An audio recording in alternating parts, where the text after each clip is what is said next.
So what I'm going to do, and I really do want to thank you very much for having me here. I think this is a wonderful visit. And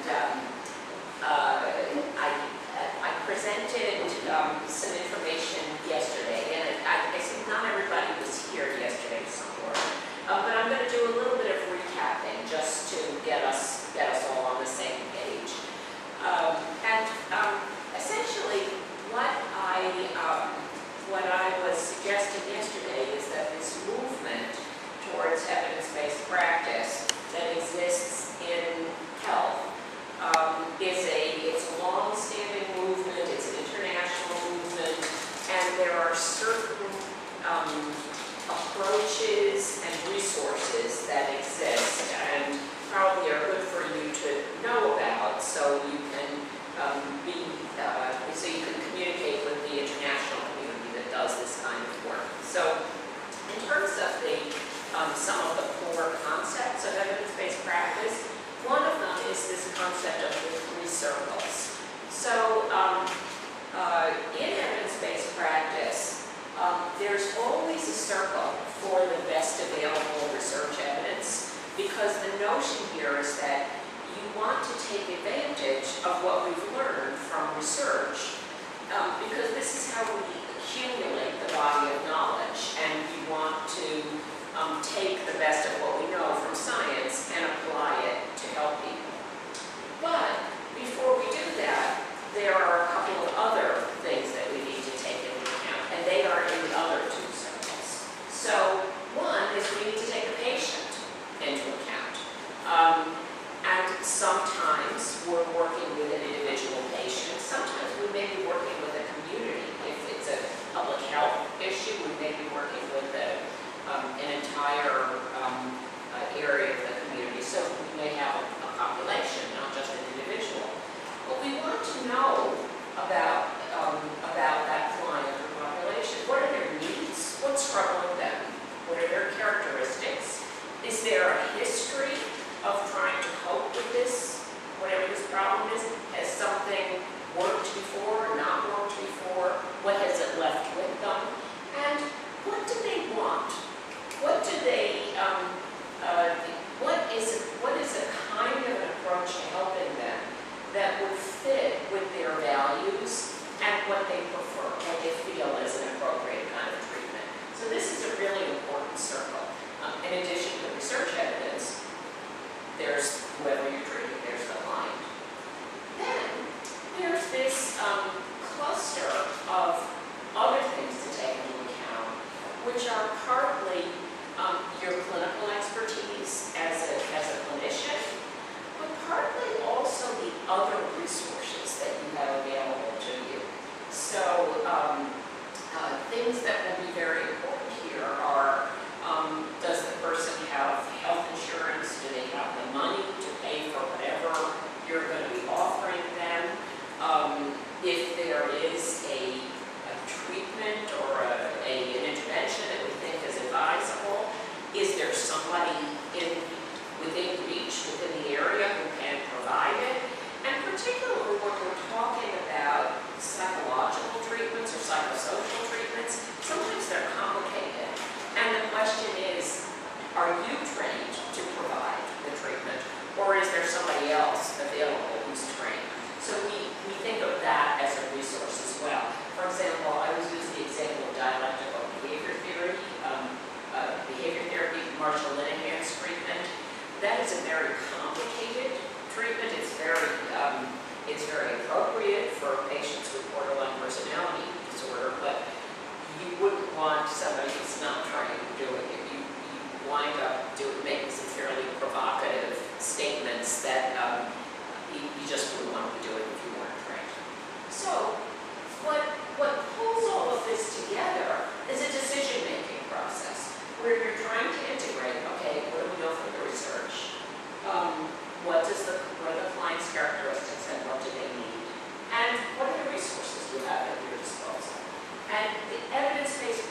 present to you is evidence-based practice as it's been built for Western cultures.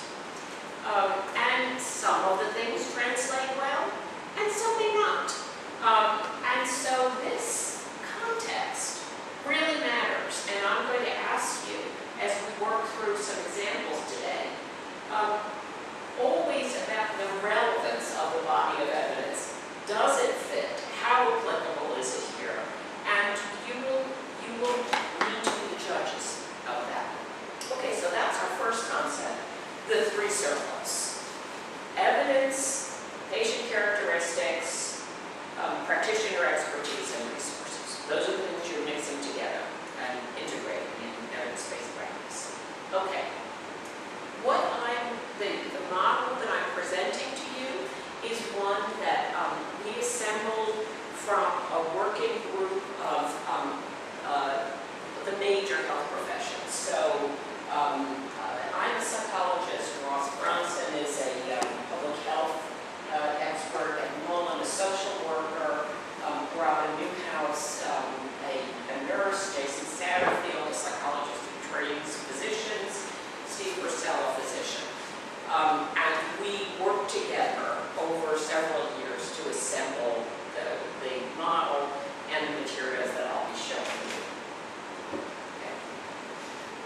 This is simply to illustrate to you how much the concepts of evidence-based practice have been taken up throughout the different healthcare professions. So here's medicine was first, this pocket guide to evidence-based medicine, which docs actually carry in their right coat pocket.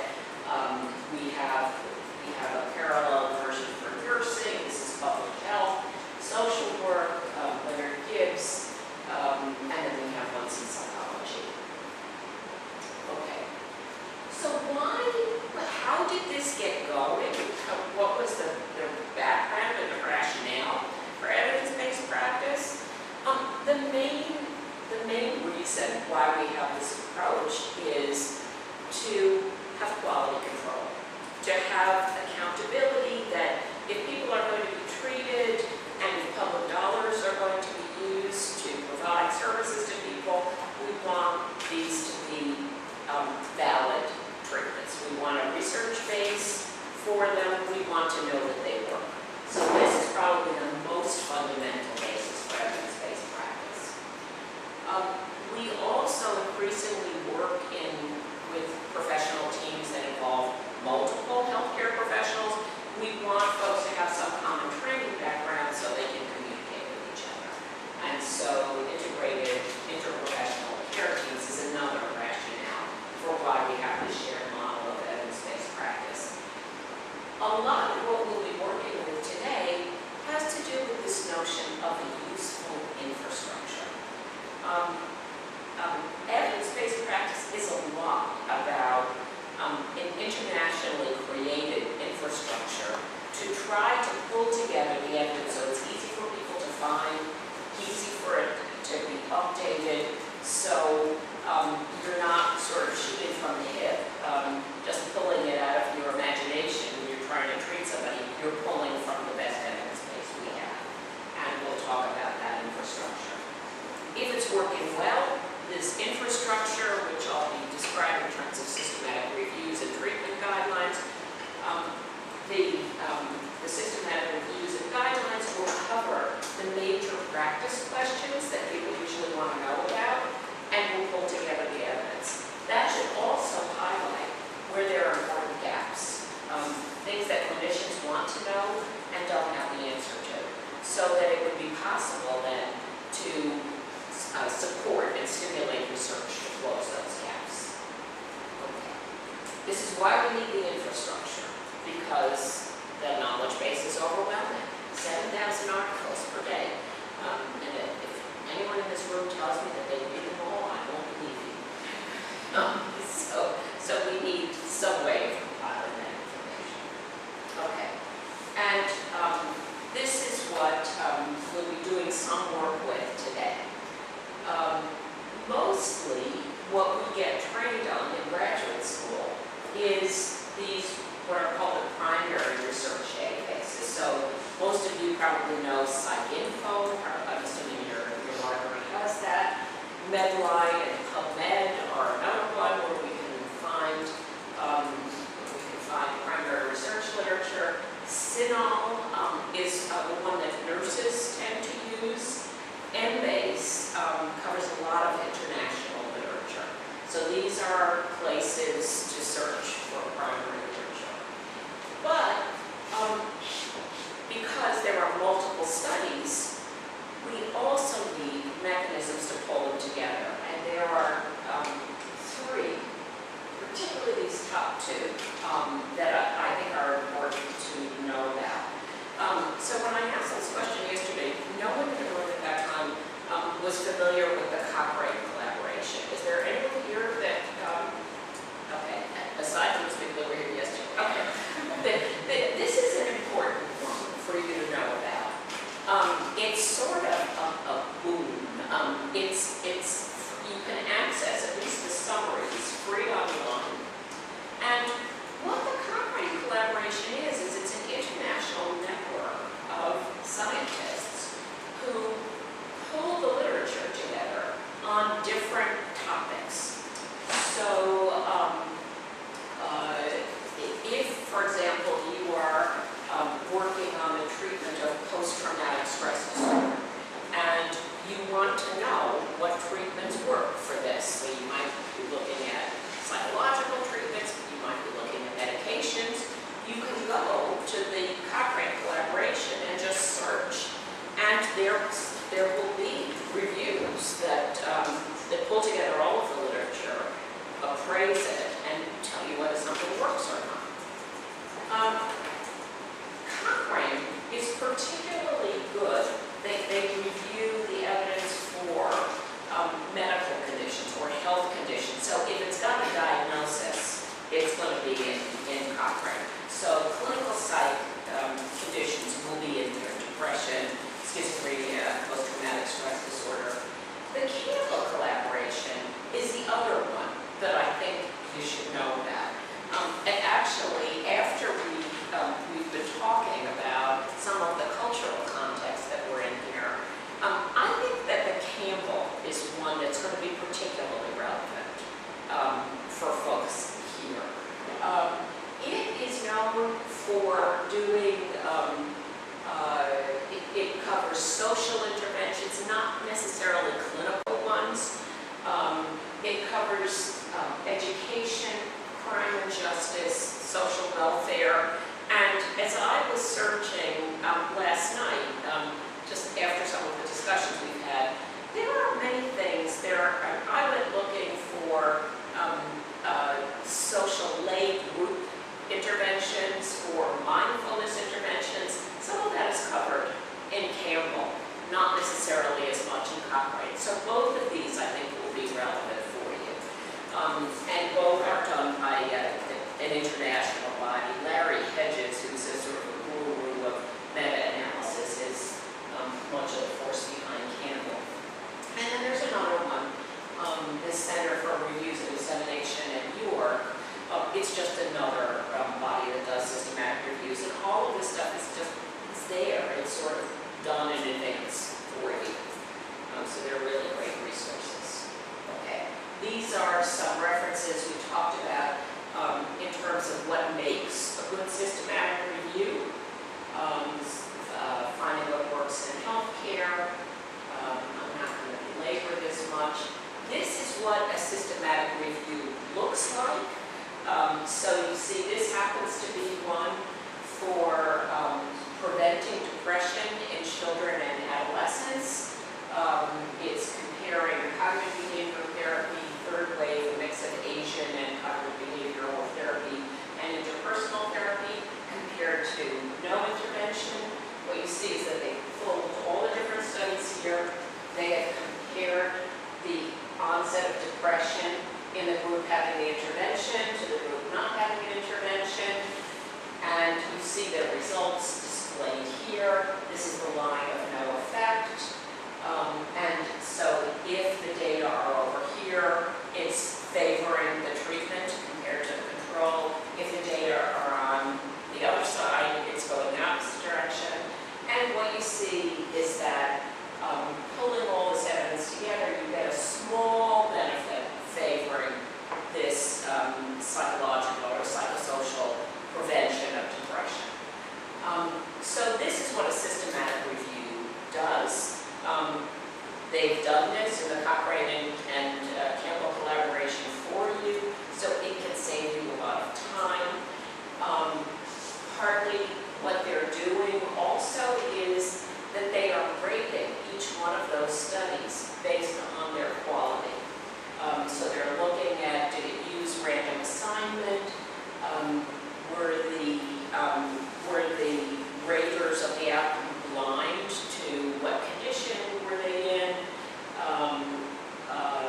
by the sample size and the quality.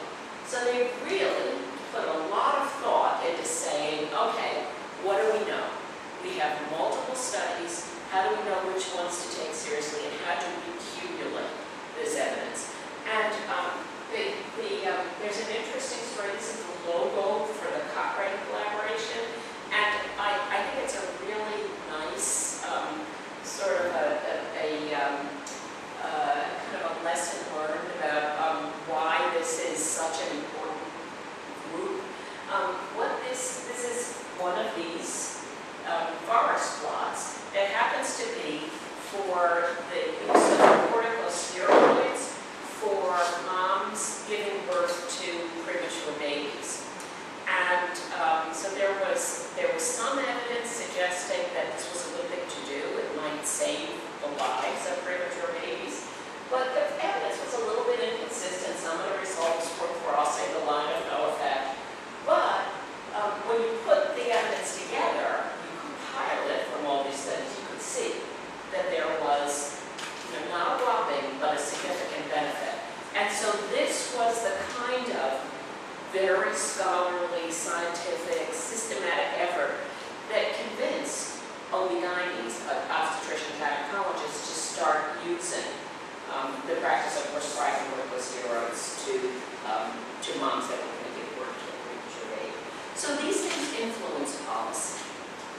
Okay, so, and they get translated into treatment guidelines. So, and these are some of the things today. I'm going to present to you a case, and we're actually going to go looking for, we're going to turn to this, this evidence base and say, okay, what should we do? So these are some of the tools that you may want to keep in mind. One is this, this is a database of evidence-based guidelines that use systematic reviews. This is another one, largely about prevention. And you can come back to these. I'll put the slides back up if you need them. One of my favorites is the NICE guidelines from the UK, from their public health service, the National Institute for Clinical Excellence. This is an example of a guideline. This is the treatment protocol for bulimia nervosa, which is so efficient. It's on a single page and it's on the web. This is another one from Guidelines International Network. 6,000 some odd guidelines, a lot of information. Okay. So that's, those are going to be where you find the resources. Now, let's get into the core of our work for today. So, what you know so far about evidence-based practice is 3 circles: research evidence, patient preferences, and resources, including practitioner expertise. There will be a concept called the hierarchy of evidence. We talked about things get a rating for quality. That's if they fall high on the hierarchy. And the last concept is this concept of the 5-step process. This is not just sort of something we make up out of thin air. What the evidence-based practice folks believe is that you really have to go through these 5 steps to ask the question about, am I doing something that's evidence-based? And the first step is that you ask a question in a way that's going to make it easy for you to find the answer. The second is going to be that you acquire the best available evidence, that you appraise the evidence to see if it's valid and if it works for the problem at hand. And then comes the hard stuff. You have to apply it by collaborating with the client and taking into account the resources. And then you have to assess if it's working and adjust. That's what we will work through. That's the 5-step process we'll work through today. So just to see this in a way that's a little bit more intuitive, this is the way it's usually shown. Ask a question, acquire the evidence,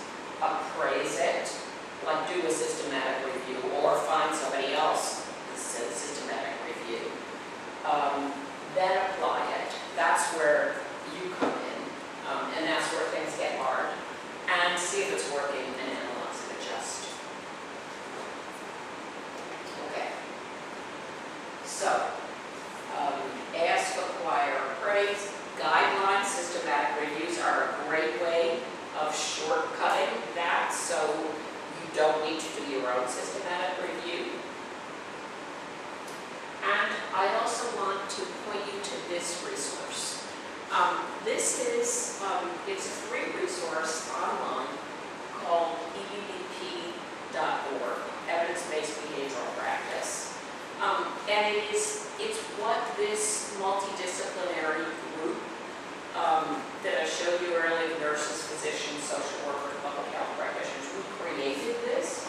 And it has got a set of tutorials that cover the main things you would need to know to learn how to do evidence-based behavioral practice. It's all online, it's free, and it's a whole lot of in-depth information, so it's just available for you. And this is the piece. We're going to go through these steps today. We'll start out searching for evidence. We'll go through working on what a systematic review is, critical appraisal. There's a whole separate module on what's a randomized control trial. And then we will get into the hard stuff about shared or collaborative decision making. Okay, so that's just EBBP stands for evidence-based behavioral practice, because that's what we were particularly focusing on, not just drug treatment, which is where a lot of the work on evidence-based medicine came from. So I didn't say, I didn't encourage you to stop me if things that I'm saying are not making sense or confusing, but let me encourage questions or comments. Did anybody have anything they? Yeah. Because this September, due to General Total Conference, it's about mental health outreach. So one of the presenters said something that left me a very deep impression. He said that sometimes the effectiveness is larger than evidence. The effectiveness is larger than evidence. That's interesting. Yeah. I thought that, I don't know why, it just actually got in my mind. I was thinking about it. And I was thinking also about my own research. But sometimes what we receive from our clients as a practitioner, and there's a gap between what we see the progress that we have Yes. as a practitioner Yes. and the data. Yes. Yeah. Yes. Yes. So that's something I feel interesting in, because I also do the evidence-based study, but now I realize, according to your staff, I only do some of them. I do the RCT, Do you? the random trial control, and the evaluated, but I miss the upper part. The upper part we do actually also systematic review of kind of clinical intervention. Right. We just do it through a kind of literature review. Yes. Without really knowing perhaps there are some already resources that have already done this kind of systematic review for you. So I found this is quite fascinating. Yeah. Just a little comment. Oh, that's great. Yeah, and I think that's to me, that's the really good news of this, that it takes a village to do evidence-based practice, and there is a village. It's an international village. It has done a lot of this work, and one of the things that I'm actually going to suggest to you is that I think there is also a knowledge base here about some things that you may be finding or working that other people would benefit from knowing about. So I'm going to urge you to contribute to this body of knowledge, because I think some of your observations could help other people elsewhere. Okay. So hierarchy of evidence, this is, it's an important concept. Remember, rating in terms of the quality of things, at least for a question about whether a treatment works. By and large, you're going to take randomized controlled trials, particularly important, as a particularly important source of evidence, because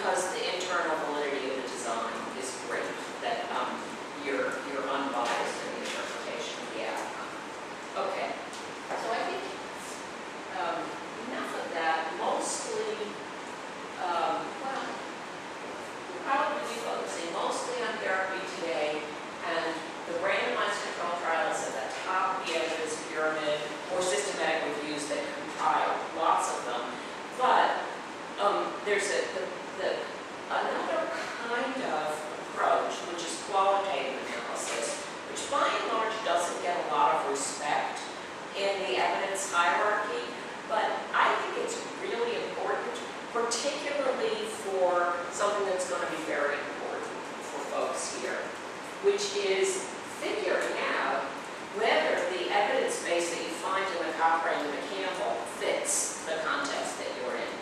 And that for the answer to that question, do a qualitative work with the folks that you're trying to help. Just finding out how they feel, how acceptable the kinds of treatments you might offer are. I think this is really important, so I wanted to highlight it here. Okay, so now I'm shifting gears, and I'm going to go to some cases.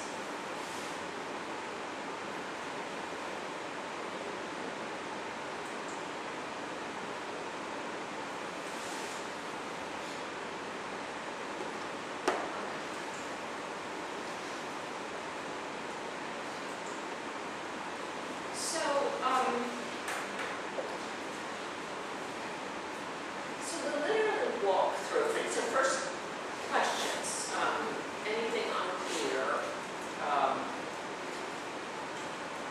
Okay, cool. So we start with this case. So this is a 14-year-old boy, Leilu, who was born here.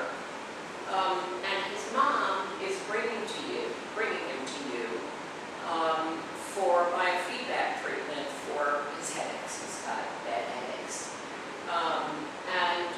He's concerned, mom is concerned that his grades have been dropping this year. And to cope with that, he's quit football. And he's not socializing so much with his friends because he wants to spend more time studying. But he's tired all the time, and the headaches are really giving him a problem. He doesn't have an awful lot of appetite, and he's lost 10 pounds in the last 3 months. And he's waking up early in the morning. He's, doesn't need to get up before 6, but he's waking up involuntarily at 4 in the morning, and he can't get back to sleep. So, what are your thoughts about this Leilu? What do you think is wrong?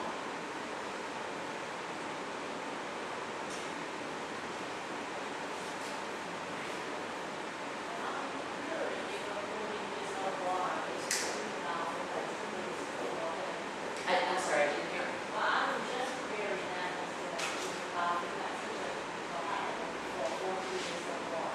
Oh, you question whether that's the appropriate treatment. He's young. Okay. So so the question is biofeedback the appropriate treatment for somebody that's this young? So I think there are people in this audience that will have answers to that. What do you think?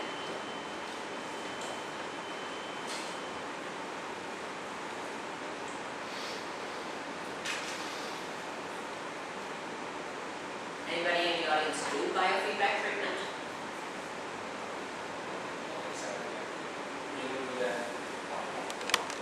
You don't do it very much.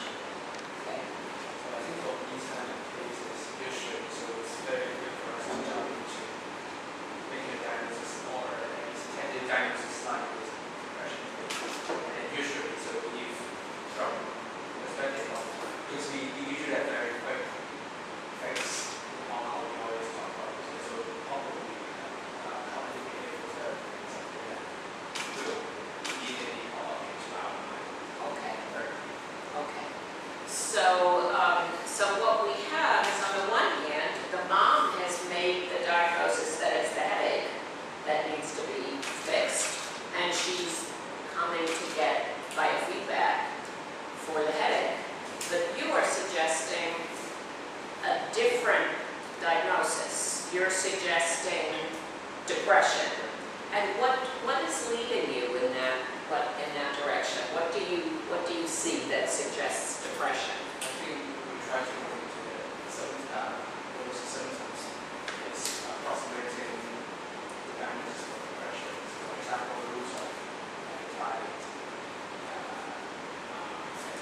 feeling sleep, insomnia, and so something that was interesting to him before that, like football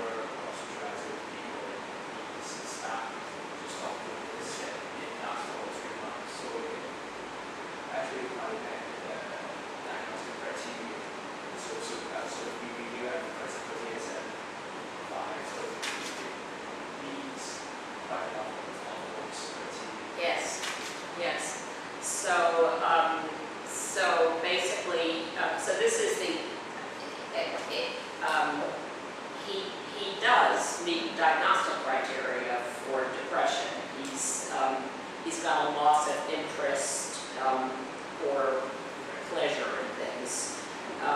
He's got vegetative signs, which are sort of it's one of your helps in differentiating depression from anxiety. So he's got early morning awakening, which is more characteristic of depression than difficulty falling asleep. He's actually had a weight loss. So he's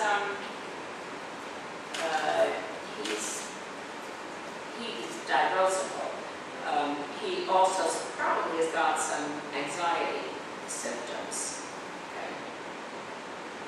So what else do you think about him? What folks in the back? What else do you think is going on? I just guess it's possible there's some kind of traumatic experience that's some very bad experience that triggered some of feedback. Okay. So some event might have happened. That's and do you have any hunches about what the event might have been? His parents may focus more on his academic study because his grades dropped and then with football maybe his ability to do that, but he was actually now he focused more on studying and he's not happy. Yeah. So we think there might be an event, and it might have something to do with the parents' concerns about what. Does this sound like an unusual family for a boy growing up here? The uncle is quite normal. It fits in this context. Listeners kind of say that the average child needs to be driving, only driving. Symbolize actually the kings in our culture, and but there could not be everybody a king, right? But every parents wishes his son and daughter to be a king, and it's quite interesting that children also do study, show their filial through studying hard. Okay. Their parents to honor the family. Okay.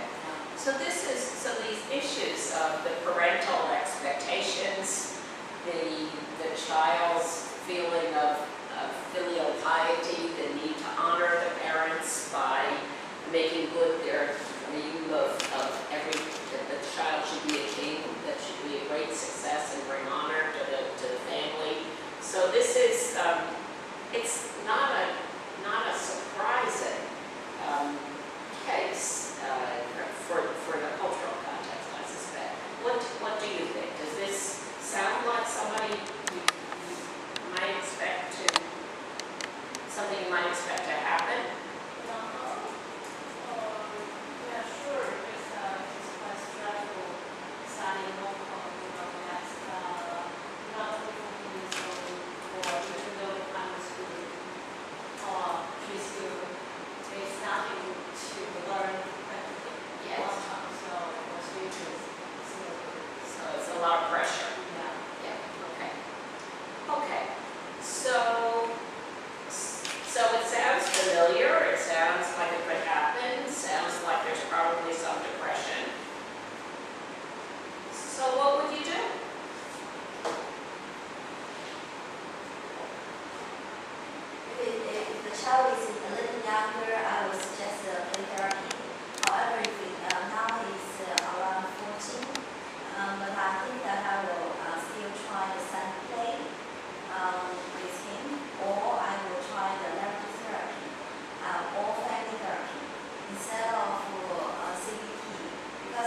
Is that where all of you would start? I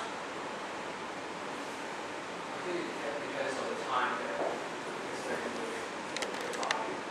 Sometimes when I'm working at the front line, I don't have a lot of time to meet with clients, maybe only have 2 or 3 sessions at this fall. So in that case, so sometimes those ability therapy might be the first choice.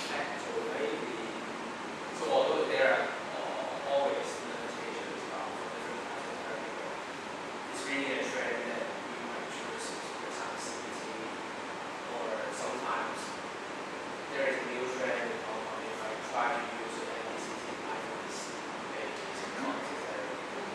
So this thing could be definitely brief and somehow many of patients are well trained with this. So I think there is a natural tendency for them to choose something that they are well Right. trained. Right. It's part of the resources that you know how to do it. Yeah. Okay. Okay, so you would work with the individual. You would go for the family. Other thoughts?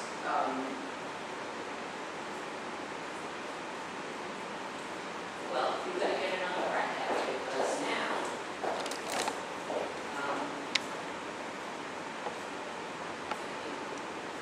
so how did you know these choices that you came up with? So, is it mindfulness, CBT, narrative therapy, family therapy? Where did these come from? How did you know them? Through reading. Through reading and also learning, yeah, you were trained in them. yeah, yes. Yeah, I think training Yes. most of the time is about training. Okay. And so remember, part of what we're trying to deal with here, remember, those of you who were at yesterday's lecture, part of the reason that we went to evidence-based practice was what we had before this was everybody did what they'd been trained to do in graduate school. And so if we've learned new things since then, it never got reflected in practice because we were doing the things that we were trained to do. So this is part of the reason why we have evidence-based practice, is to say, okay, we're learning more stuff. How do we manage to keep up and make sure that we're offering the best of what the evidence says is available? Okay, so we're going to start by asking questions. There's a couple of kinds of questions. These are sort of some of the species of questions that you might ask, and these are all questions that might come up when you're trying to help somebody. The two that I think are most relevant here are the question of assessment, trying to figure out what's wrong. And I'm not going to spend time on this, but I think it would be relevant. And then treatment is the one that I think we are going to spend some time on.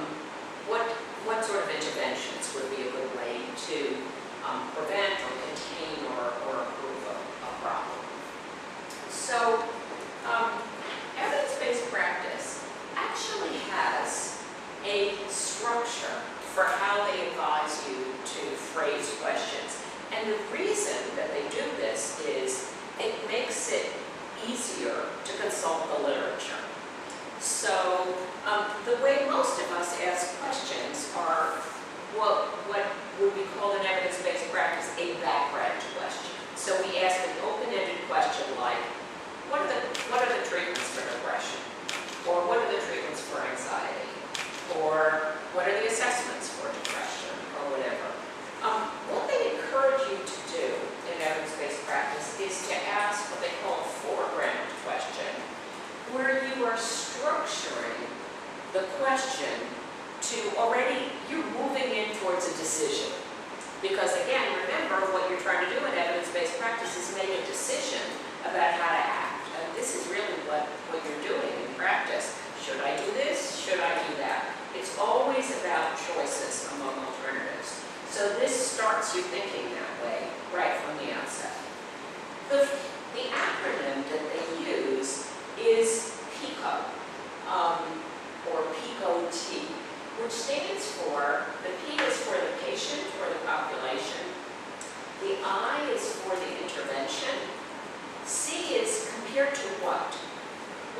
choices you're trying to make. It could be usual care, which is usually doing nothing. It could be compared to usual care, or it could be you might be asking about mindfulness versus CBT, or cognitive behavioral therapy versus family therapy.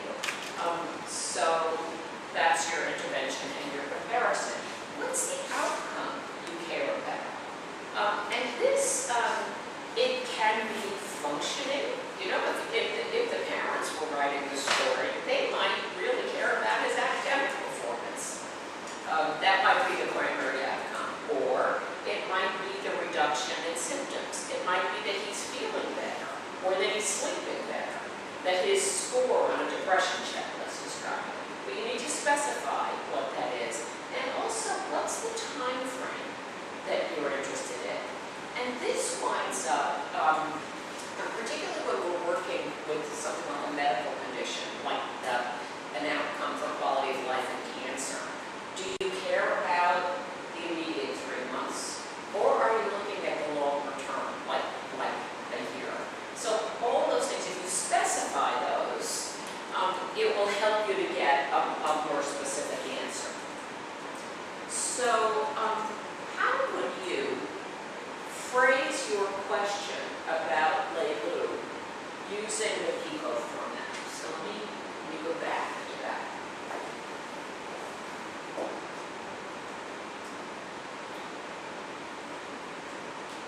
What would you say about what kind of a patient or a population is he? Adolescent. Sorry, you mean the patient, I think the frequency, adolescent? Adolescent, okay? Adolescent with, so that's very important. Not a child, not an adult, an adolescent with any other characteristics that are relevant. In this case, we can ask what is the best information. Since we have discussed several, maybe out with the family information, Right. narrative information, or the Right. So that's what we would be doing for intervention and comparison. But I think we want a little bit more specifics about the patient. So we know it's an adolescent. Any kind of adolescent with hyperactivity disorder. There is a tendency of tendency, not really no clear tendency for depression. Okay. I think probably. So the questions are, and this is very interesting because this I think is a contextual thing as well. In the West, we would say an adolescent with depression, but here we're not so sure that we want to give him the diagnosis. What's going on? Well, I would like to know more about his background. Is he from a single family or from what kind of school? Is a very prestigious school or a very low-level one? And does he have a girlfriend or that? Because he may be have some symptoms because he has some emotional problems. So I want to know more about his background or his situation. Okay. So there might have been an event with the girlfriend that did Maybe this that's to him. occurred with girlfriends, or maybe he was bullied in school. Yeah. So Maybe he was bullied in school. Yes. Okay. Yeah. Okay. So it might be that this is an adjustment disorder, a response to some event. Okay. Okay. So if we search for treatments for an adolescent, what do you think we're going to find? What? CBT.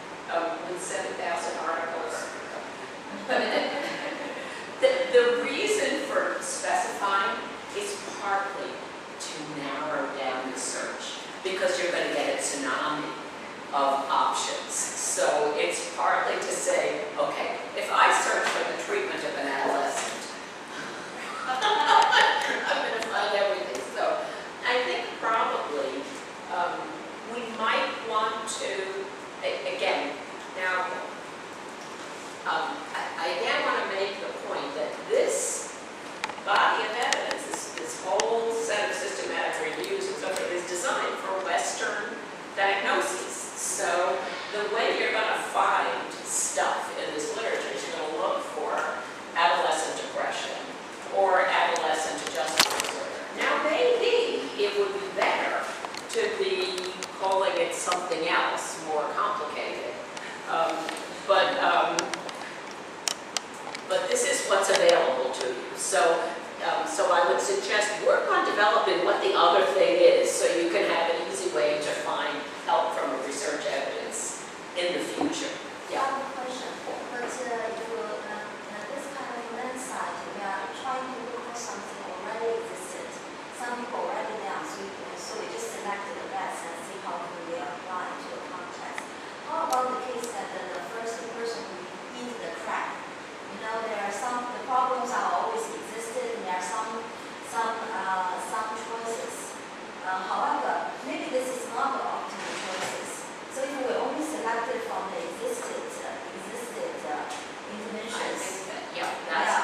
I think it's exactly the right point. And so what I'm going to suggest is that you need to get working on the primary evidence.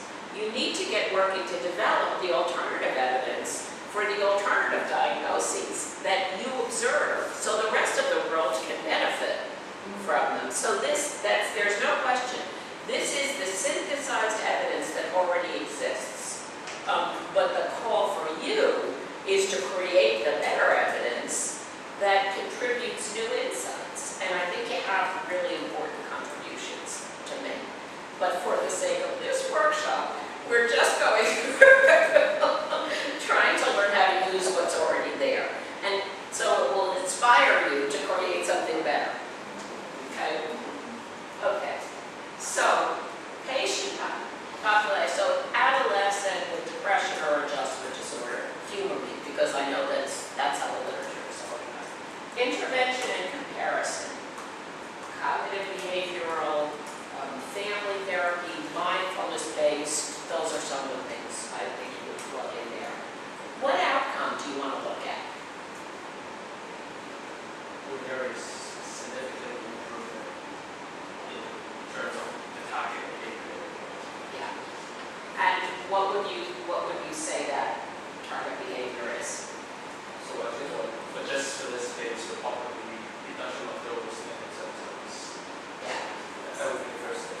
So you would go at it from the standpoint of the reduction of the depressive symptoms, right? Somebody else might go at it, the mom might go at it for the improvement in academic performance. Somebody else could go at it just in terms of how does he feel, how's he function. Okay, so there we go. And the time, does it matter? What time horizon?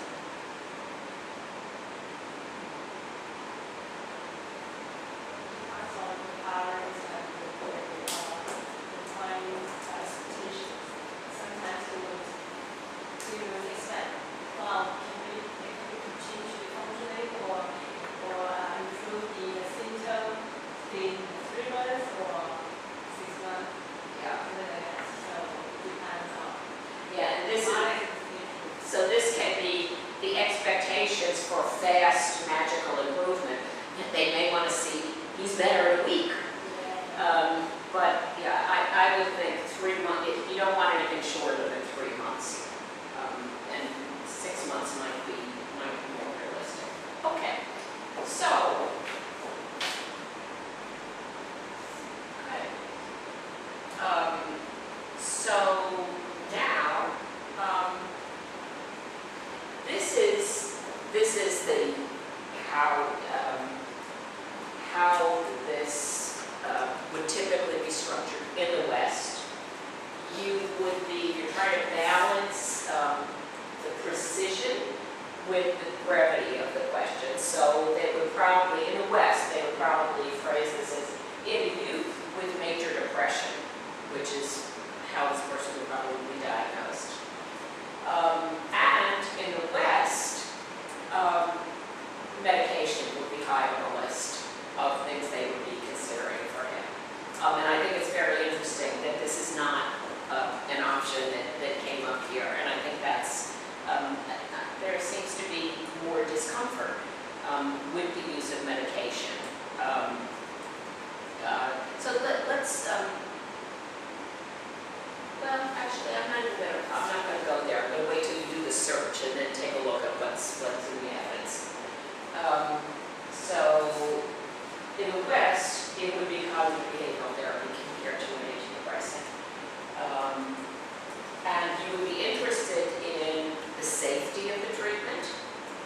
and whether it was effective at reducing depression, and you might really be taking a long term over a year. So this is how, if I were studying at McMaster University, this is how I would be trained to phrase the question.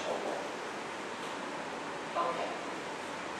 So now, how are you going to learn what the evidence base says?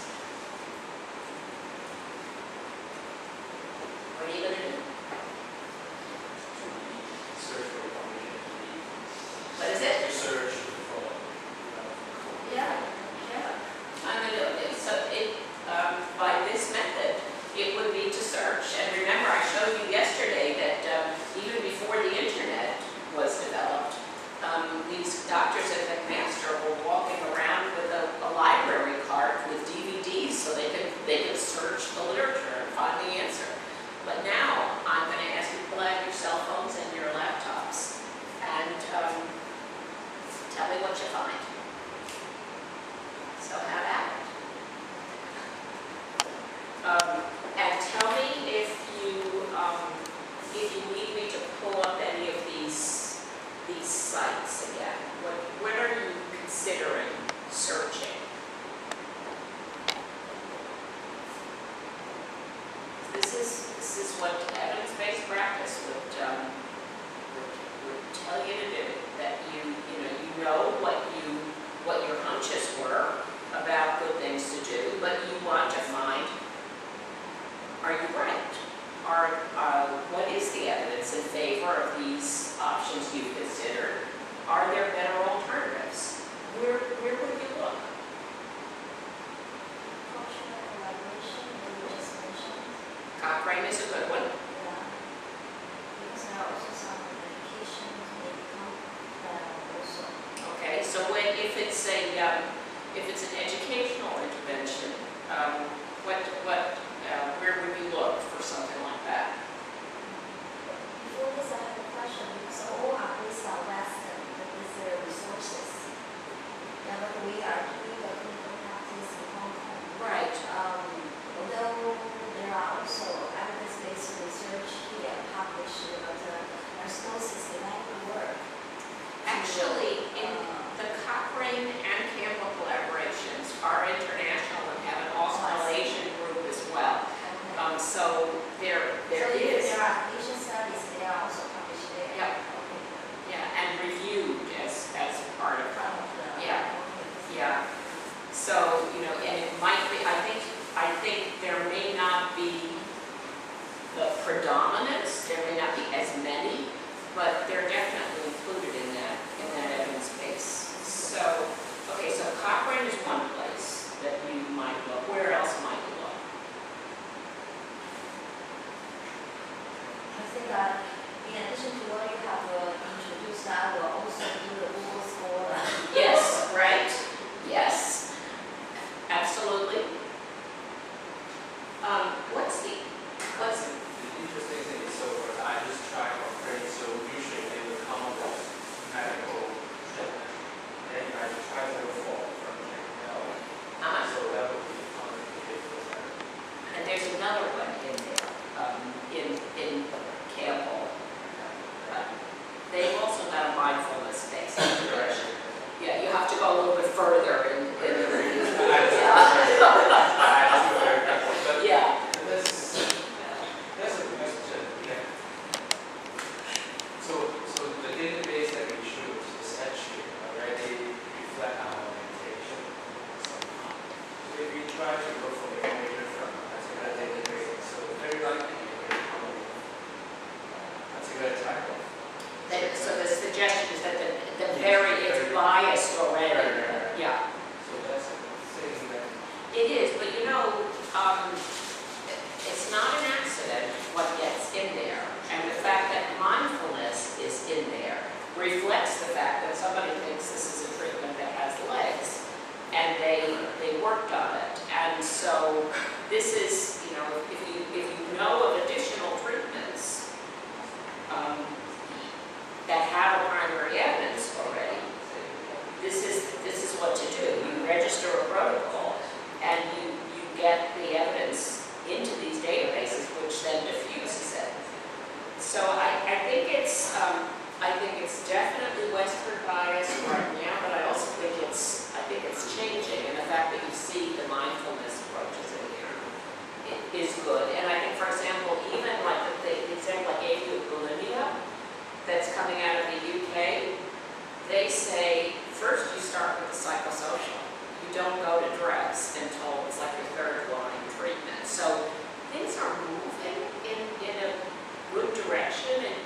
have the ability to tilt it further if you play in this sandbox. I actually started to look last night. I was looking for this very interesting suggestion that came up yesterday is the use of lay groups as another sort of culturally appropriate way of not sort of stigmatizing people and just sort of taking it back to the community. I went searching to see how many lay group interventions there were. Not an awful lot, but there are some. Yeah. I have a question for this one. So for this kind of data space, can they compare different methods? For example, type in one method and then generate the effect size and then you can compare. This is exactly what you should do. Okay. Yes. No, I mean the database can you?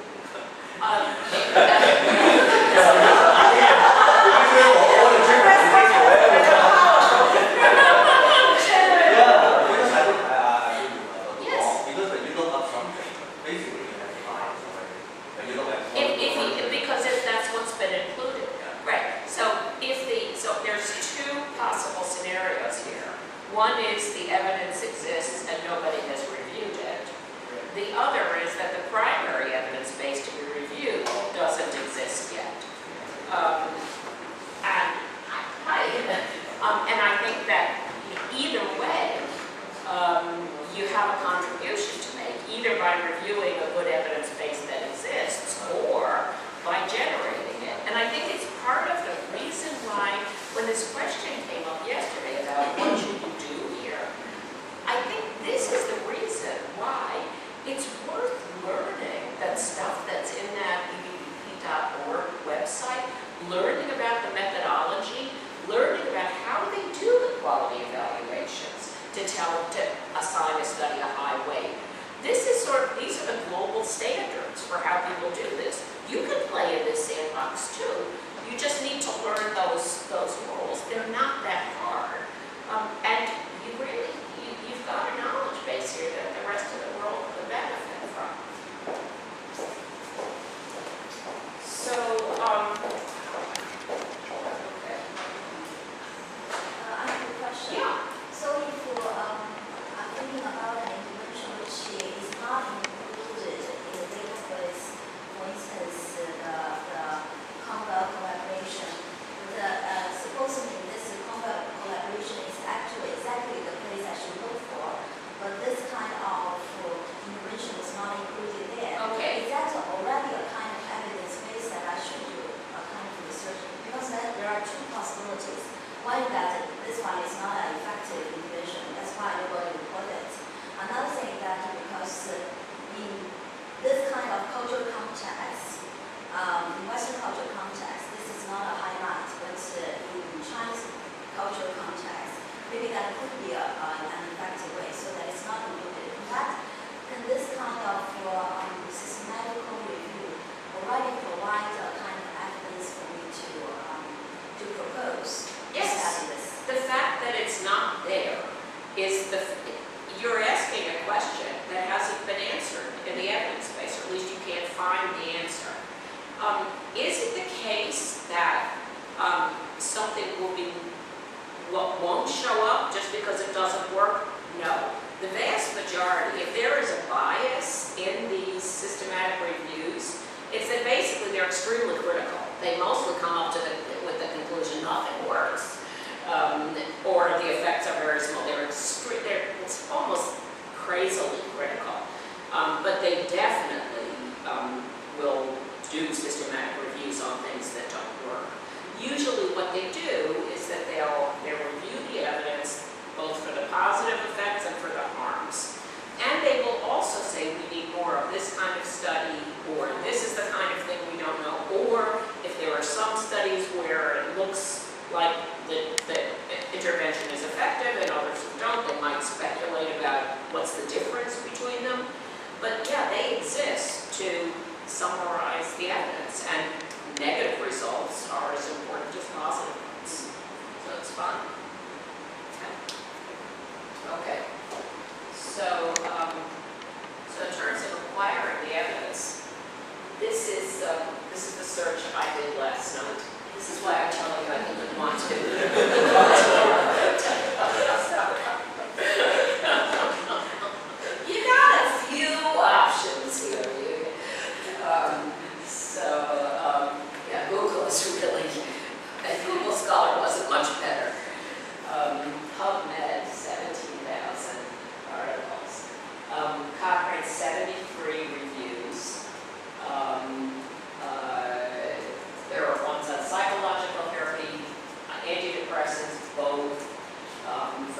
depression, children and adolescents.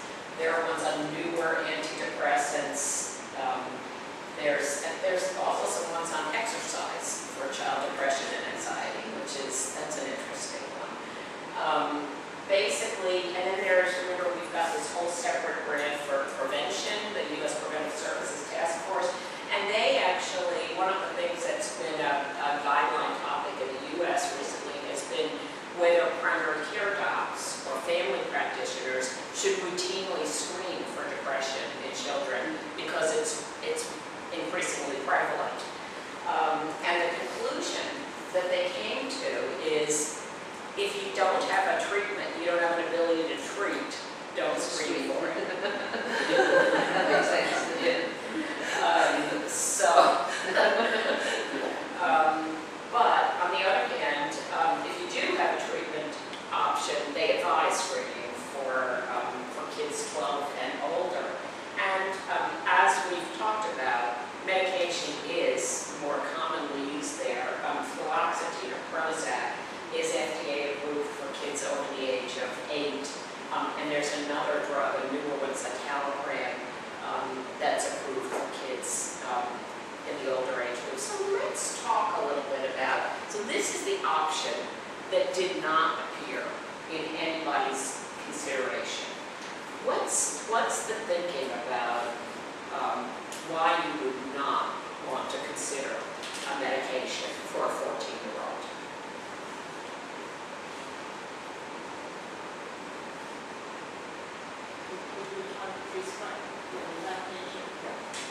What is it?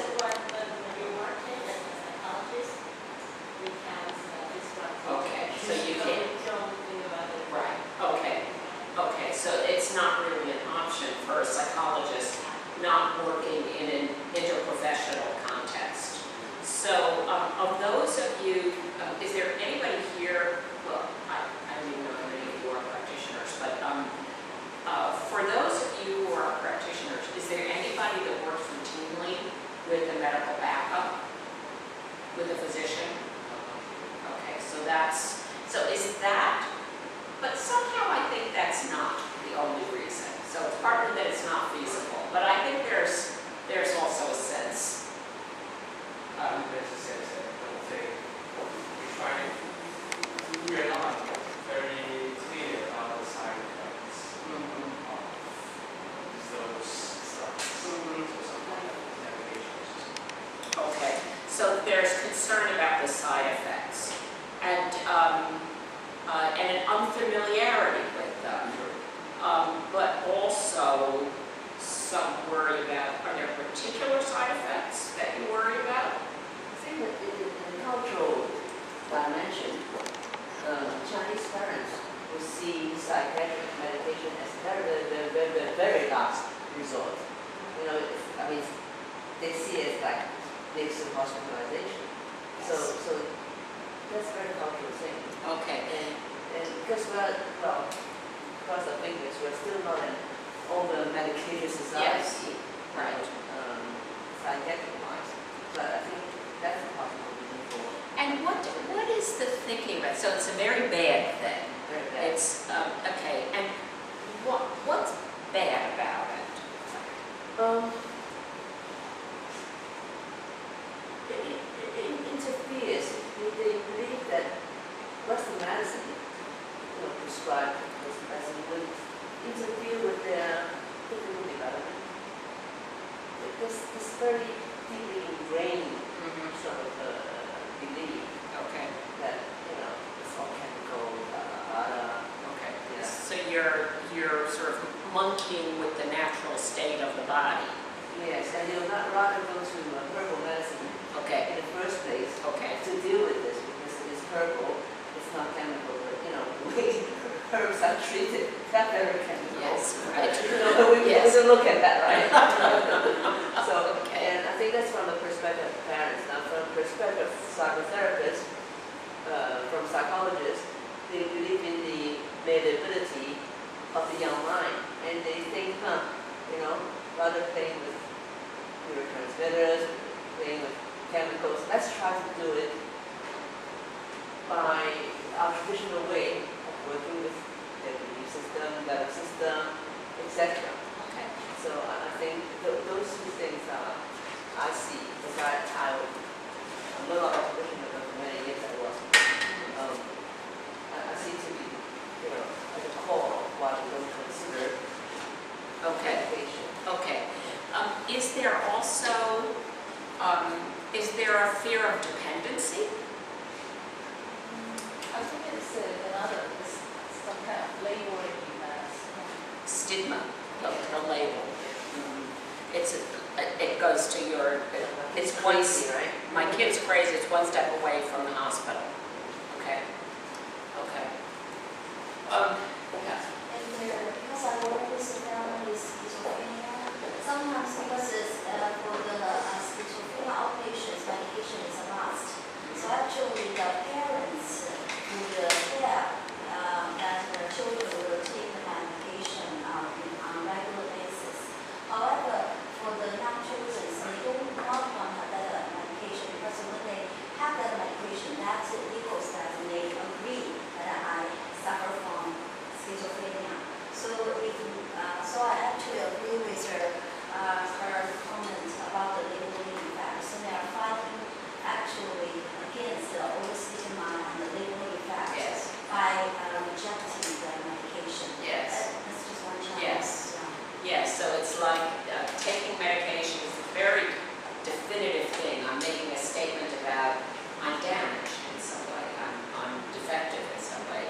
It's very interesting because in the U.S., this is viewed as this is the thing that you do to keep you out of the hospital. It's just very different. Now, the thing that comes up when we deal with a case like this in the U.S. it goes to the issue of side effects, but it also goes to the issue of when it comes to applying the evidence here, there are risks of the medication. There are also risks of not doing anything. And actually, in this case, they happen to be the same risk. What's the risk?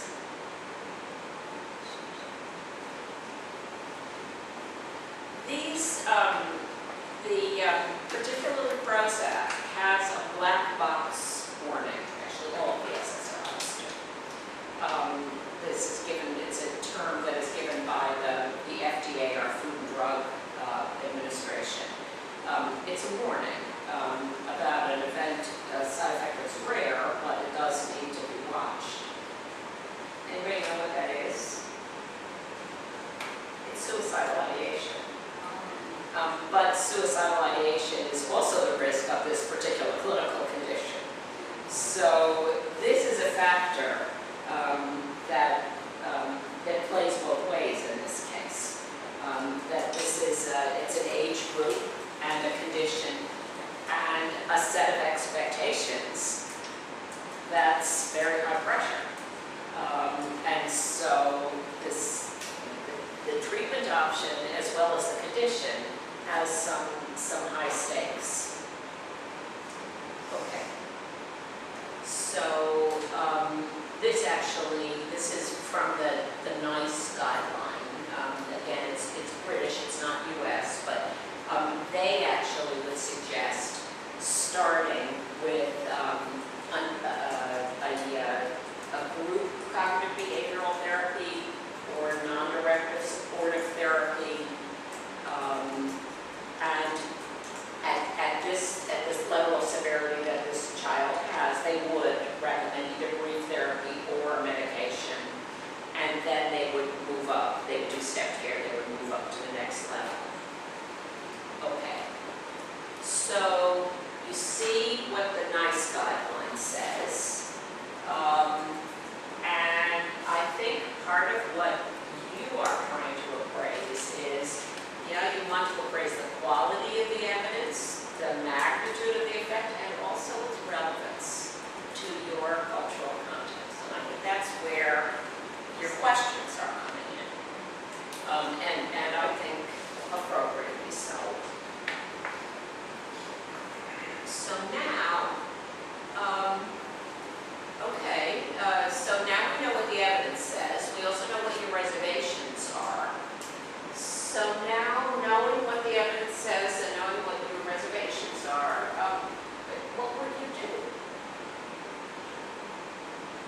before, or have you?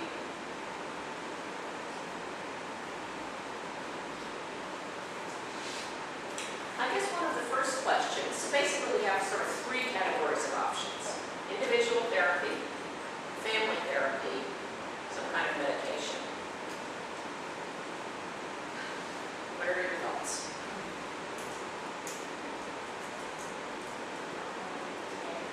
What's that?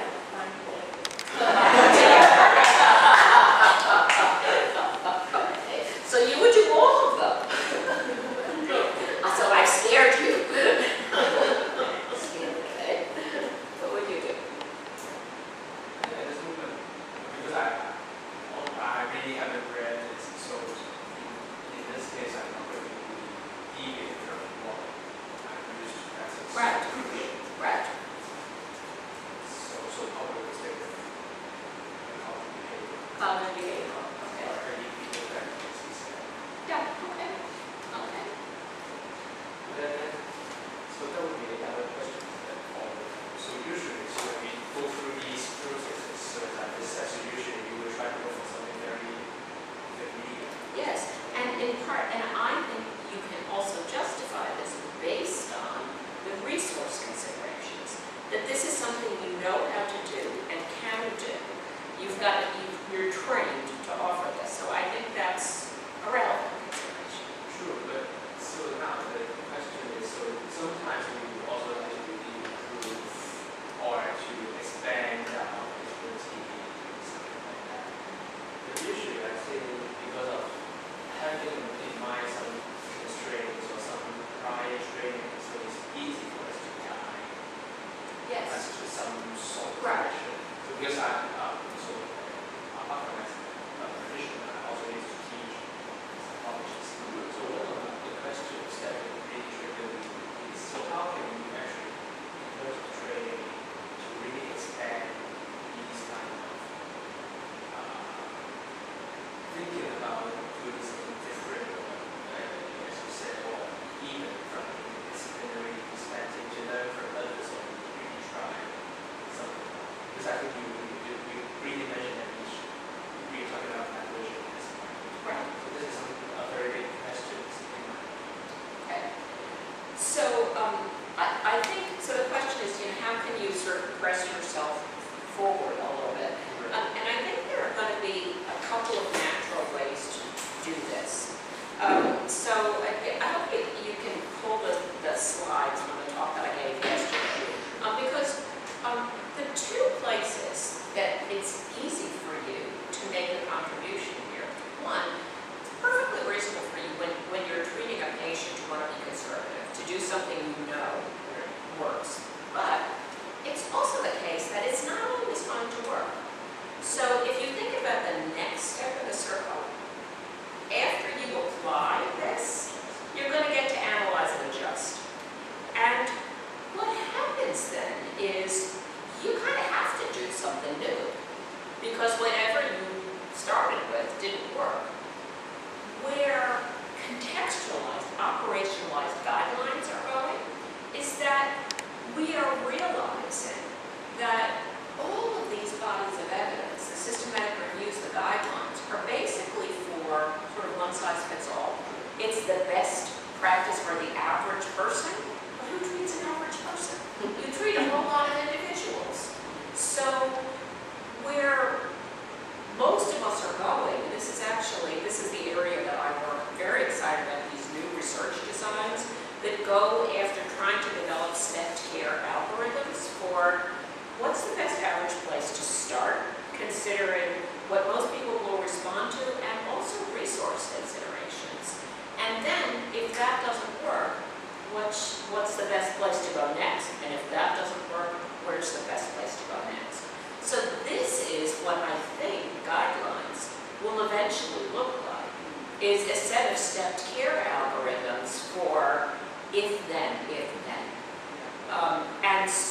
And how do you start to get to those things? Single case experimental designs that come out of the behavioral analytic tradition are a great place to start. These are the things where you do something, you apply, then you take it away, the problem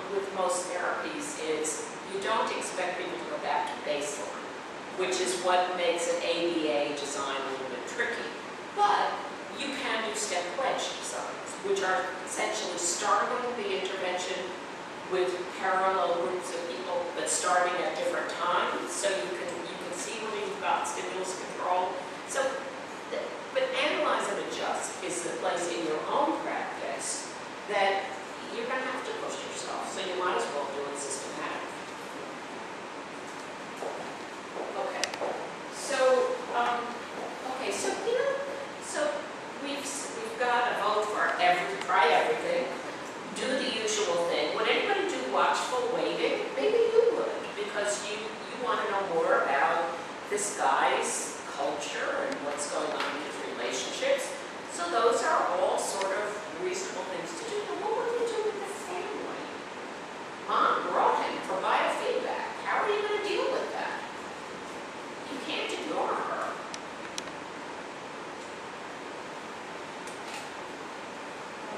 I want to go back to your question just now. So I think that actually through the evidence-based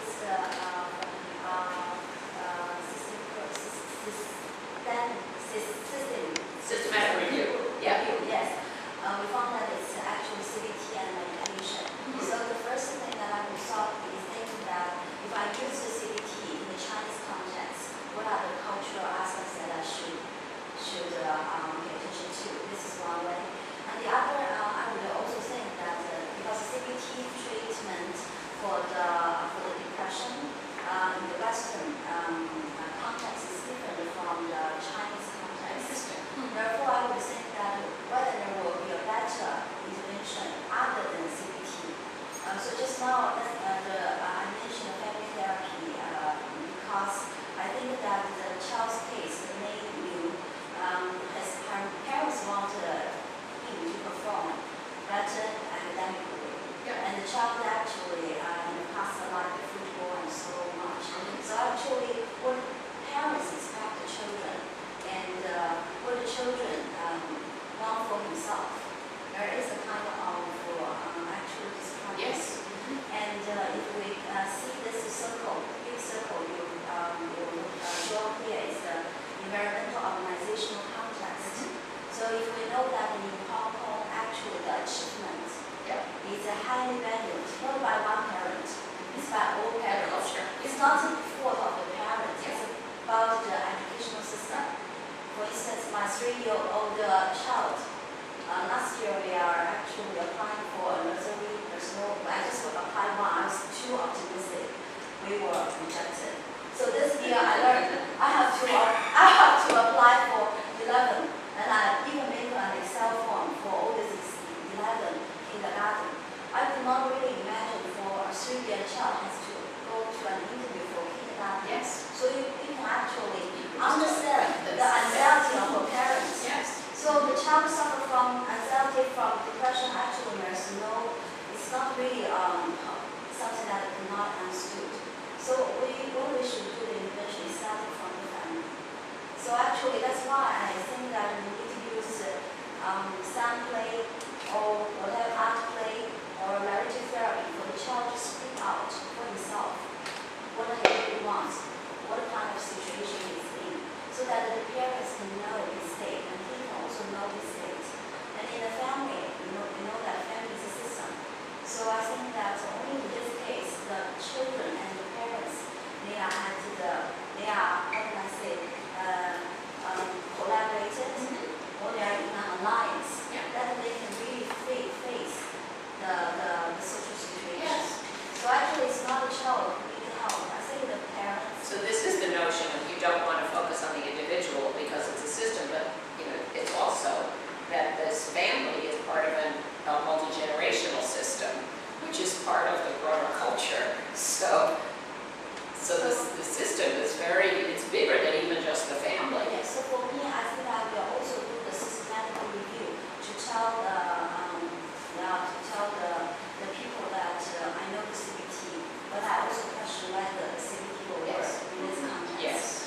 Then I will bring also the literature for the environmental and organizational context to make an argument. Okay. Yes, so you're trying to capture a great deal of information. Yes. including psychoeducation for parents, right?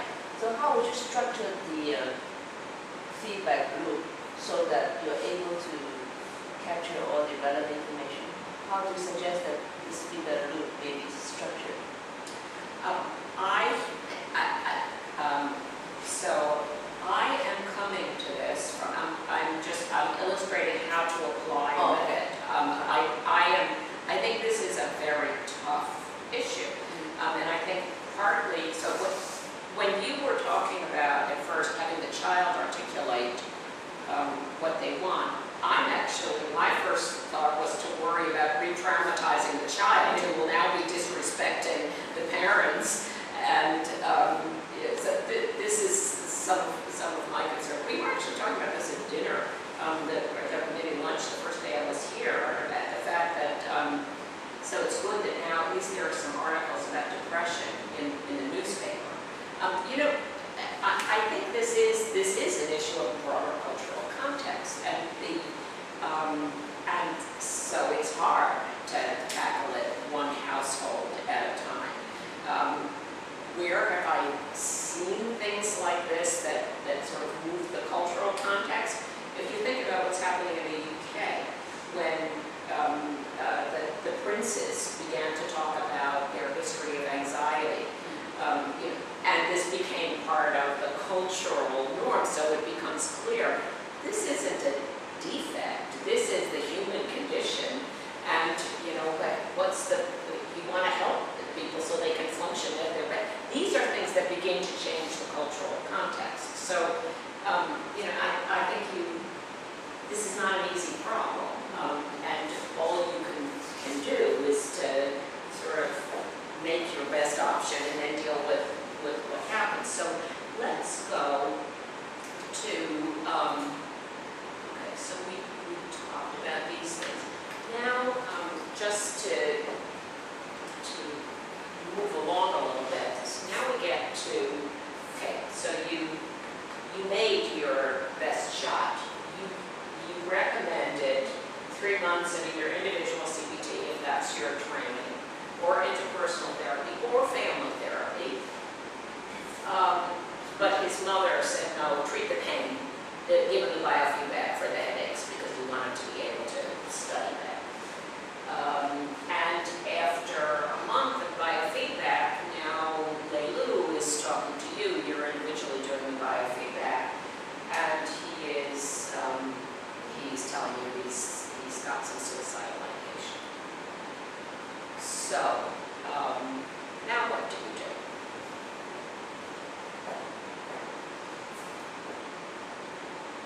I think the very first thing is to look at the suicidal ideation and to assess how serious it is. So you have to have a risk assessment report of some sort. Yeah. Right. So this now ups the ante.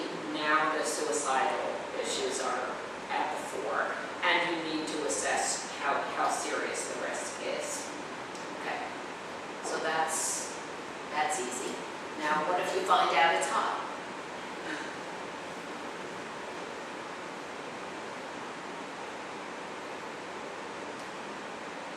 So now you have a child in a family that's very concerned about achievement, wants to say the problem is the headaches, it's a physical problem, and the child is at risk. We have to review the problem and ask the priority question again. Okay, so This now, is a new state. okay. So actually, it's the state that I suggested we start with. It's major depression in the child or suicidal. Yes. I say that the child is actively suicidal. But I raise it because I think it's sort of, this kind of takes the stuffing out of the cultural context. Here you've got a child who's at risk, a teenager who's at risk in a culture that is very high pressure. And you are the person who's charged with trying to keep this child safe. And the family may be very uncomfortable with this context. So it's not an abstract situation, and it's not, I think, an uncommon either in your culture or in mine, where this problem is increasing. So we're not going to get Prince Harry to write a newspaper article about it. We've got to deal with the individual family we have here. It's a very good opportunity to bring back family therapy and put it on the table. Right, this is not working, so logically you say, what else? What are the other routes that we can explore? Right? Yeah, I think that's appropriate. Do you as well? Yeah. Yeah, I think that it's because the stakes are now high. And so we also see what's happened by isolating the individual from the family. That he's starting to establish a relationship with the therapist enough that he trusts him to say just how bad this is. But, and that's good that he feels comfortable enough to do that. But the problem is he's got to integrate into his family and his culture. So what might you expect if you bring the family into this situation? I'll go about it in a very threatening tone to the family and say, look, it's not working, right? And he's at risk. And I'll try to make it sound as if family therapy is the last resort, or next to hospitalization, voluntary hospitalization. So, because Chinese parents or Chinese respond very good to authority. So you place yourself in authoritarian role and you speak with authority. And it's actually an opportunity to expand the repertoire of therapies that they will find acceptable for the child. Okay. So this is culturally appropriate style. You now are being more take charge and more authoritarian. So this is what I teach my students. I say this is called scare therapy. We call this scared straight. This is what we do with kids who are at risk of winding up in jail. We take them to see their parents in jail. Scare therapy, right? Scare them into trying different things, trying alternatives that previously been rejected. Okay. And what do other people think about this? People always stay back.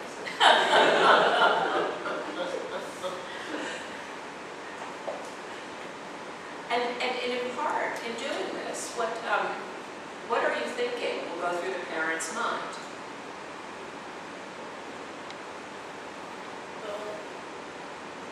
The parents will surrender, I think. Because actually, although how much the parents want the child to be successful, but in Chinese culture, the children are also the pearl in the parents' eyes. Actually, they will not really want their children to lose their life. So they will do all they can to prevent that happening. And I think that there is a kind of authority worship in actually Chinese culture. Maybe scaring therapy is not a bad idea. Okay. However, I think that we shall use it also skillfully because the parents may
say, find any little space to escape, they will escape. So I would think that for the initial period, my experience is for quite an elongated period, you make sure they don't run back to their comfort zone. So you keep scaring them. Including not giving them face. You know, because if you're the authority and you don't give them face, they will still live with it. If you're the equal, you don't give face, then they can't live with it. So you have to play up your authority figure role and then, you know, just close the door to their comfort zone. There's no retreating. Okay. Otherwise they retreat. Because the child may stabilize or the child may start to smile or enjoy things and say, oh, fine, they disappear. You see the level of collaboration in the family therapy. It will go down when you think the child is okay. So, you know, find a way to close the door and tell them this is not okay, this is not okay. And the way I do it is to give them a very tough checklist. That parents do a checklist, weekly checklist. If you don't tick all the boxes, then you stay in therapy. Because if you don't tick all the boxes, your child's at risk, which is really BS. No, I was BS, right? Because I make it really tough for them. And the week after week, you know, 6-7 weeks later, still when the food box is not ticked, and they start to cry, you know, saying, what else are we not doing that's right? See? And you kick them out of comfort zone. So this is just a little bit this is a therapeutic skill in my scare therapy. You work with so many of them. You work with so many of them.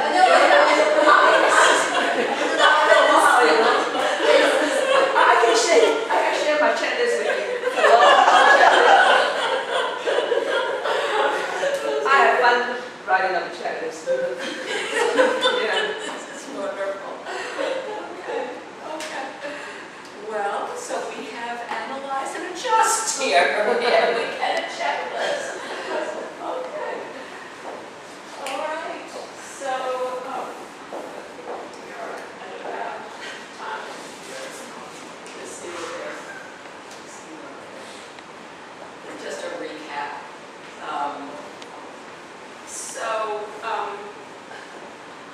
This is really just your checklist.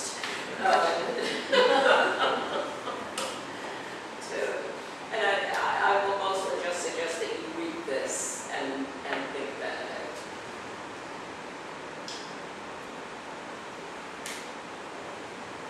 What do you mean by the question? What about the way EPP is carried out does not seem to fit your context?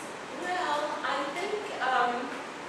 I think you have said a number of things. I think you, at least to my ear, you have flagged that an individual approach may not be so compatible here, that you have some views about medication that may not be compatible here,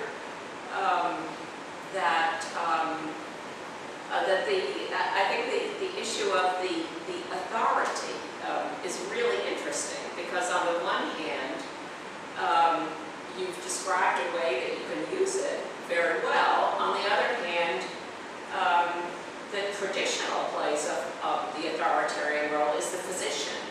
And this is a case where the physician giving somebody a prescription may have a whole lot of surplus meaning about meaning they're damaged and defective and sick that is not so helpful. So there's a lot of nuance here.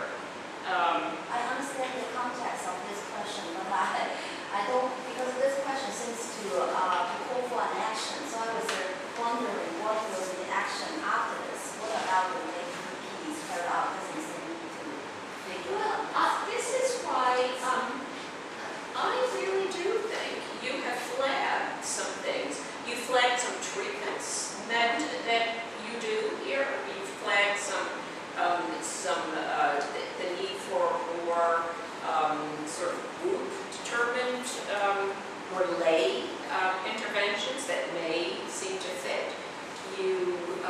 there probably, and we've not actually talked about beyond you, I mean, you've talked about CBT, which is sort of classic Western Europe. You've talked about mindfulness, which is not, but is at least covered in this literature. You've talked about narrative therapy. I don't know whether the form of family therapy that you're talking about is traditional, is, you know, is what it, Adaptive. okay, Yeah. okay, It so, must be adaptive. yeah, so I think it's really, this is really for you to figure out, where are the gaps in this evidence space now, as it fits your, where is there an opportunity for you to make a niche contribution that will show what is the knowledge base here that's applicable in the West, and what works here that is sort of uniquely yours and should have an evidence base. So there's plenty for you to do and to make a real contribution. In terms of counseling and psychotherapy, although we are a small private university, but I think in Hong Kong we are the most developed in terms of counseling and psychotherapy and education. But I think, you know, looking at this, I see one point which is very, very useful, and something that we've been trying to develop for years is how to disseminate our findings. You know, we found evidence that something works better. How to disseminate the evidence, and to what extent? So we in doing things like, you know, we now have in our master's program skills labs, and so we talk about the skills that we found useful and we share, and we occasionally have case conferences which are useful, but I think this should be open to the public, to all, you know, psychotherapists, counselors who are interested, and it should be done on all levels, not just the graduate, but the undergraduate level, who can benefit too. And I think we need to have an online forum, so everybody can eventually systematically just say, okay, I did this, and this works. And have a chat room, and you can, you know, talk about why it works, what doesn't work, and that's what I meant by an earlier question. How do we make the structure more relevant and more effective? You know, the feedback loop. How do we structure it so that there is actually a feedback loop, and we do our best. So that people are learning, it becomes the learning community. Yes, so that the EDP could actually, EDP is a dynamic process, right? It doesn't stop at any juncture. Right. You never find it correct. Right, that's true, because once It's you've evolving. exactly, and you hope, once you've come up with the best approach currently, Yeah. you've just moved the target, so you can do better in the future. Yeah, so if you have some sort of forum, then you are going to have a very good data bank. You know, the other thing that I think you might want to consider is, you know, having been a journal editor, there's increasing pressure in the West to have international representation on the editorial boards of journals, and increasing number of publications that are coming from other parts of the world. And actually, when new journals come up for consideration of acceptance into PubMed, that's one of the things they look for. So I think there are people that are looking to give you a forum, and it's part of the reason why I suggest you look into the Campbell collaboration, you look into the Cochrane collaboration, you look for international journal editorships, because I think there's an equal appetite looking for you, and you've got a lot to contribute. Actually, we do. We have our own journal published by Philip Francis. It's the Asia Pacific Journal of Counseling and Psychotherapy, and we have an international editor board. So That's great. She's the chief editor. So yeah, and so I think to do this we would need multiple forums. Absolutely. Yeah. So because it's such a waste. You know, you find something that works, but you didn't share. Yes, yes, And they exactly. get feedback, right? Yeah, right. This is what all EDPs, the EDPs about. Yes, exactly. I've got some related question or thoughts for a more complex something you just said. So that would be the infrastructure or the how thing. I'm thinking about how we can actually cultivate a culture to really discuss this from a disciplinary manner. Because it's not too difficult for us to set up things like this. I'm just wondering, so as you remember, I think it's also something when we talk about medical model, usually the physician will have an say. So somehow, so for the others, so they might have some sort of suggestion, advice, whenever the physician comes in, they just say, oh, so this is the next thing. So how are we doing? I'm just wondering how we can actually teach in the disciplinary, because the good thing is, so I think sometimes we are trying to do things like drawing people together from different disciplines, but then it's not going to be in the discipline because we only speak our own language, and then we only take our own side. I'm just wondering, because you've got a center or you're training with training in terms of in a disciplinary manner, so I think it might be helpful if we can learn how we can actually do some sort of some basic training or some platform that we can develop. So in the States, we are, our Institute of Medicine came out and said, you have to have interprofessional treatment and training. So they mandated it, and we're trying, and it's not easy. So forming, the evidence-based practice as a common language is a first step. But there are, so we have increased pressure to have integrated professional care now. So we have all the disciplines working together. But the problem that you mentioned, that they don't understand each other's vocabulary, and they don't know who knows what, it's a problem. So there's increasing movement to try to have some of the last years of training be co-located so that people have the ability to learn what the others know. Frankly, the other thing that has really helped, and I don't know whether it will continue, but it was the federal mandate for PCORI, the Patient-Centered Outcomes Research Institute, which got the third group of stakeholders, the patients involved. And so there are now, there's increasing, so you notice on guidelines, you have to have stakeholders, you've got to have patients participate. Also, there's this category of funding where you've got to have a patient advisory board. And there is nothing that flips the hierarchy on its head like having a patient advisory board.